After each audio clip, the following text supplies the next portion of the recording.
19-year-old Ryder Coral thought he could get away with desecrating Charlie Kirk's memorial, but he thought wrong. The age of FAFO continues. Bystanders took care of him, and law enforcement was nearby, so he ended up being apprehended and placed into handcuffs within just a few seconds of this desecration. Now, for those of you wondering, there is no audio to this video, which is why I'm talking over it, but according to the reports, he got about 15 yards into the memorial before he was stopped. He kicked over vases, trampled over flowers, flags, balloons, caused a lot of damage. Just talk about complete and total disrespect, the amount of hatred and anger in your heart to be able to do this, especially when people are watching. I mean, you shouldn't do it anyways, but I think it's just a whole new level when you don't have any shame and are just willing to do that in public. But what really caught people's attention is what he was wearing. So this is him being walked away in handcuffs, and you'll notice he's wearing the same shirt as Tyler Robinson, the man we currently believe shot Charlie Kirk. I don't think that's a coincidence. A lot of people think that he was cosplaying as the killer, and that's part of what makes this so scary, because whenever there are mass shootings, whenever there are assassinations, this worry also popped up immediately after the United Healthcare CEO was shot. There's the fear of copycat attacks. And so is this going to spark a wave of political violence? And even if it doesn't, you obviously see here what looks like a young man looking up and idolizing the shooter, or who we think is the shooter. Again, it's innocent until proven guilty, and I don't want to legally get in trouble, so I'm going to be clear that right now it's just accused. We'll see what the evidence shows up, or if anyone was involved, but it appears certainly to be that way. Well, the local news confirms that officers were already in the area assisting with traffic control when they were alerted to the situation. Witnesses detained the man until police arrived and took him into custody. No serious injuries were reported. Authorities say the man will face several charges, including criminal damage and disorderly conduct. Unfortunately, I wish I could say that was a rarity. I wish I could say that this is just a one-off occurrence and a true outlier, but all across the country, leftists are coming out of the woodwork and showing their true extremist colors. Over at Texas Tech University, Cameron Giselle Booker, well, this is probably one of the ugliest things you've seen in a while. Your homie dead. Your homie dead. He got shot in the head. Your homie dead. Yeah, fuck your homie dead. Evil is real, people, and it kind of looks like that. Yeah. Evil. Evil. Murder is bad. She is evil. Have not said. Why are you being so hateful? Why are you so hateful? Why are you so hateful? Why are you so hateful? Yeah. Hey, can somebody tell her to back up? Can you not put the camera in my face? I'm sitting here. You walked up to me. Okay, well, I don't want this. I said rest in peace. And I can just leave it alone. Please don't come after me. Ma'am, I want to be left alone. I'm not emotional, ma'am. Don't tell me what I am and what I'm not. You can get out of my face, because I could tell you what you are, but you won't like it. You're being aggressive. You're being aggressive. I'm not being aggressive. My voice is very calm. You're calling me aggressive because I'm a black woman. Not at all. No, we're not. I'm very... She played the victim card so many times in that clip. Obviously brought up the race card and claimed that they were getting in her face when she went up to them. The left has mastered the art of gaslighting and just manipulating the truth and turning it completely upside down, and then pretending that they're the victims and you're somehow the one who instigated all of this. Well, it turns out that similar to what happened at the memorial site, the police were present.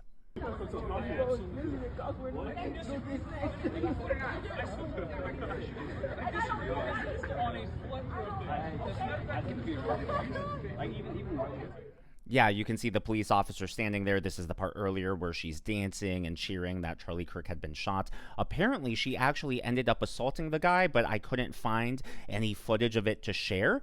But Governor Greg Abbott of Texas did provide an update. This is what happened to the person who was mocking Charlie Kirk's assassination at Texas Tech, FAFO. And guess what? We now have her mugshot, which has been posted all over the internet. Booker, Cameron Giselle, and here she has been charged with assault. So people definitely have had enough, and they are no longer taking it and just rolling over, playing dead. No, people are fighting back. The fatigue is real, and people aren't just going to be bullied and demeaned and mocked and attacked anymore without any sort of backbone. I think those days are over.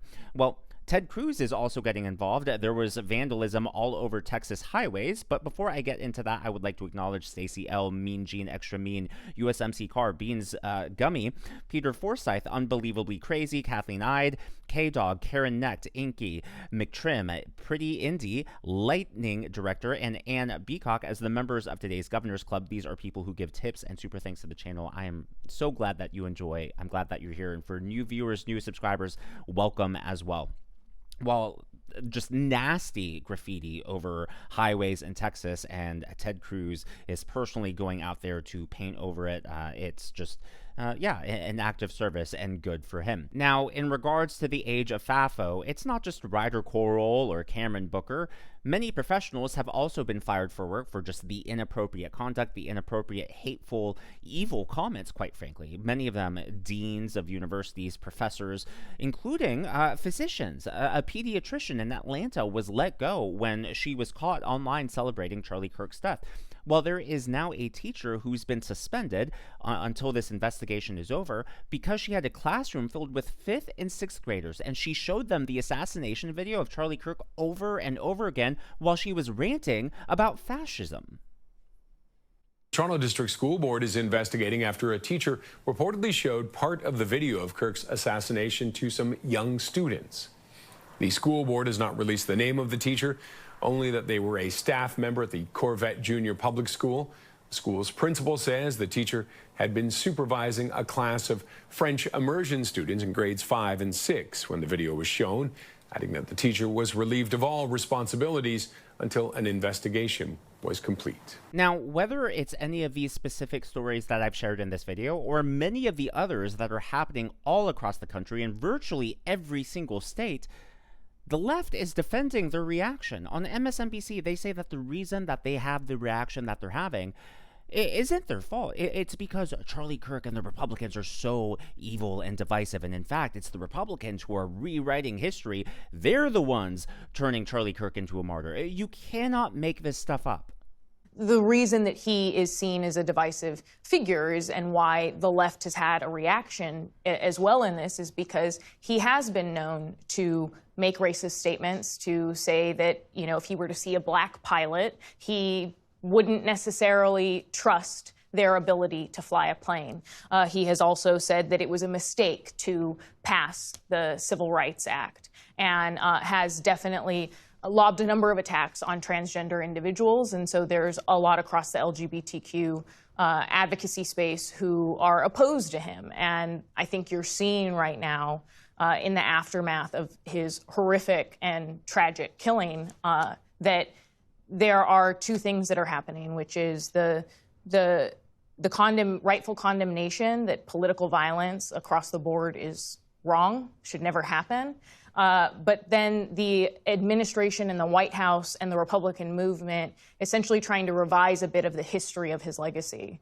And that is something that is also being talked about.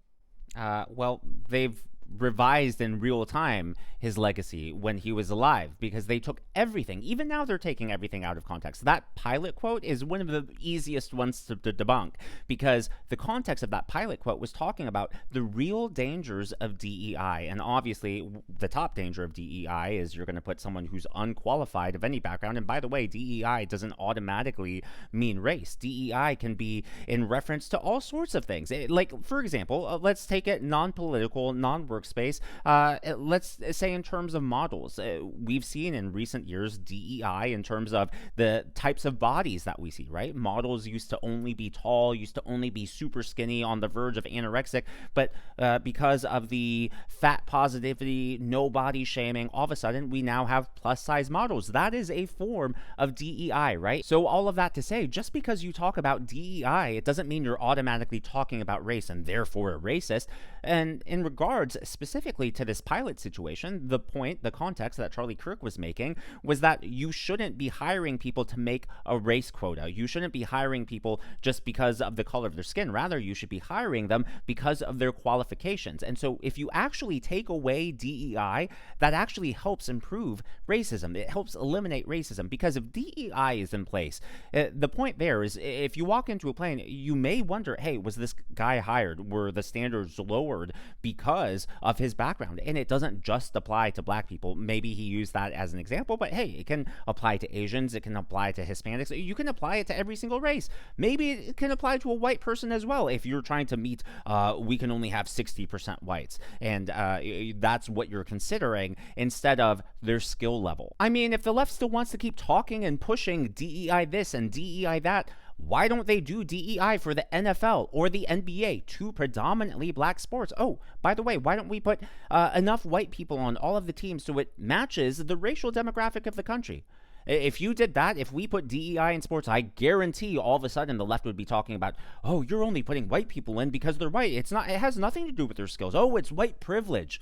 Ah, there it is, white privilege. See, you cannot win with the left because they will change all the standards. It's not just double standards. It's like this ever-shifting like mirror maze, and you're trapped in it and you can never find a way out. It's like a horror house, haunted house. Well, we've been warning that as this rhetoric continues, the violence will continue as well. And there was an attempted bombing. The rest of the mainstream media is not talking about this. I was surprised that I even ran across it, but I was taking a look at the local Fox News affiliates in Utah, and take a look at this headline there. FBI arrests 2 after incendiary device left under Fox 13 news vehicle. This happened on Friday, September 12th, so just 2 days ago. Now, I'm going to read just part of the article, and I think you'll immediately understand why the media and the Democrats don't want to talk about this situation. So 2 men have been arrested after allegedly leaving an incendiary device, aka a bomb, underneath a Fox 13 news vehicle and then forcing an evacuation of a Magna neighborhood when the FBI served an overnight warrant on their home. The men, Adib Nasir, 58, and Adil Justice Ahmed Nasir, 31, were booked into jail and face multiple charges, including threat of terrorism, possessing weapons of mass destruction, and possessing explosive devices. I guarantee if a young white male or 2 young white males had planted those devices, the media would be talking about right-wing young white male extremism. But because of this, they're just not covering it. And look, people are probably going to say, well, Daniel, that's unrelated to everything going on. Well, this happened in Utah. Utah is where Charlie Kirk was shot. That was also a local Fox News affiliate. And so I think here, my conclusion, if you disagree, that's totally fine. But to me, this appears to be related. That's the assumption I'm making. I get that it's like giant disclaimer. There's no proof it's connected. It's just my opinion, and you're free to disagree. Now, we are lucky because the device had been lit and it failed to go off. So this could have been bad. People could have been injured or worse. And fortunately, that didn't happen. Obviously, all of this is just my analysis and commentary, though. That's what's happening in the world of politics from my point of view, and I would love to hear from you. So, my opinion here, of course, is that this is connected to what happened with Charlie Kirk, an act of political violence. What do you think? Do you think that this was a random act of violence that just coincidentally happened to be in Utah, and I'm reading too much into the Fox News, the local affiliate aspect? Or do you agree? Is there a connection here? And is this just another troubling, worrying sign of extremism? Sorry, it is late on a Sunday night, and I have the Sunday scaries, apparently. Let me know your thoughts down in the comments below. If you haven't already, please be sure to leave me a thumbs up. I know it's a simple thing to ask for, but it really does help me reach more viewers like you in the algorithm. Be sure to smash that subscribe button and to check out one of these videos.